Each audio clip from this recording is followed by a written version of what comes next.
Everyone, good morning. তো কালকে রাত্রেবেলা খুব বৃষ্টি হয়েছে। আজকে দেখো সকালবেলাও বৃষ্টি পড়ছিল, এখন তবে বৃষ্টিটা নেই। তো সকালবেলা কুমড়োর বড়া বসিয়ে দেওয়া হয়েছে।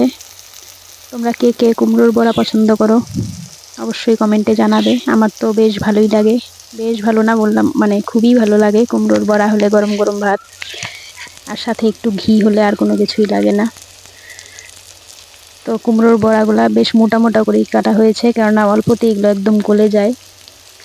সেই কারণেই অনেকে আবার এই কুমড়োর বড়া অনেক রকমভাবে পছন্দ করে। কেউ আবার ভেতরে সর্ষের পুর দিয়ে করে, কেউ আবার এমনিতে করে। নানান রকমভাবে খাওয়া যায় কুমড়ো। অনেকে ঘন্টটাই বেশি পছন্দ করে, কিন্তু আমার ঘন্টটা খুব একটা বেশি ভালো লাগে না, তাই বড়াটাই মানে আমি বেশি খাই। আর তার সাথে দেখো আজকে হবে কাঁঠালের তরকারি। কাঁঠাল এবার মানে এই নিয়ে দুবার হতে চলছে।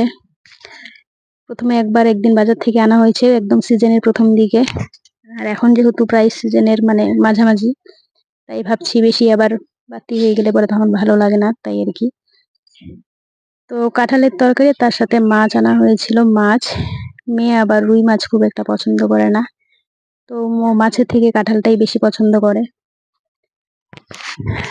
তো কি আর করা যাবে, আজকের মেনু ছিল এই: আলু আর ঝিঙে দিয়ে মাছের ঝোল, কাঁঠালের তরকারি, কুমড়োর বড়া, এতটুকুই। তো রান্না বান্না আমিও এখন সেভাবে করি না, কিছুটা আর কি হেল্প করি, চেষ্টা করি। তো অনেকদিন হয়ে গেল ভিডিও দেওয়া হচ্ছে না, তো ভাবছি কি করি, কিছু একটা ছোট ভিডিও দিয়ে দিই, সেই কারণেই আর কি দেওয়া। অনেকদিন, প্রায় 1 সপ্তাহ হয়ে গেল ভিডিও দিচ্ছি না। এখন আর বাড়ি থেকে সেরকম বেরোতেও পারি না, ওই টুকটাক বাজার যাই আর বাড়ি, এই করেই চলছে দিন। তো যেহেতু বৃষ্টি, কালকে রাতে খিচুড়ি খাওয়া হয়েছিল। তো খিচুড়িও আমি খুব পছন্দ করি। অনেকে আবার শীতকালে খিচুড়িটা বেশি পছন্দ করে, আমার আবার শীত গরম সবসময় খিচুড়ি খুবই পছন্দের। তো ঝিঙেগুলো দেখো কিরকম সবুজ দেখা যাচ্ছে। আসলে এগুলো যতই তুমি ভাজো না কেন আর যতই মশলা দাও না কেন, এগুলো এরকম মনে হয়, দেখে মনে হয় কাঁচা কাঁচা এই টাইপেরই হয়ে থাকে। তো এখন যেহেতু আমার শরীরের কন্ডিশন মানে আগের মতো নর্মাল না, সেই জন্যই একটু কম মশলা কম তেলে খাওয়ার চেষ্টা করি, পাতলা ঝোল আর কি, শরীরের কথা ভেবে। তারপর দেখো দুপুরবেলা মেয়ে বায়না করছে যে আম মাখা খাবে। এবছরে এখনো মানে কাঁচা আম খাওয়া হয়নি, তারপর ওর বায়নার জন্য ওকে একটা আম মাখা করে দেওয়া হচ্ছে। যদিও আমি টক জিনিস খাই না, আমি একদমই খাবো না, কিন্তু ওকে করে দিতে হবে, সেই কারণেই আমটা ভালো করে কেটে ধুয়ে তারপরে যে বানিয়ে নিচ্ছি। হালকা নুন চিনি আর একটা লঙ্কা দিয়ে ওকে মেখে দেব। তো দেখে তো জিভে জল চলে আসছে, কিন্তু কিছু করার নেই।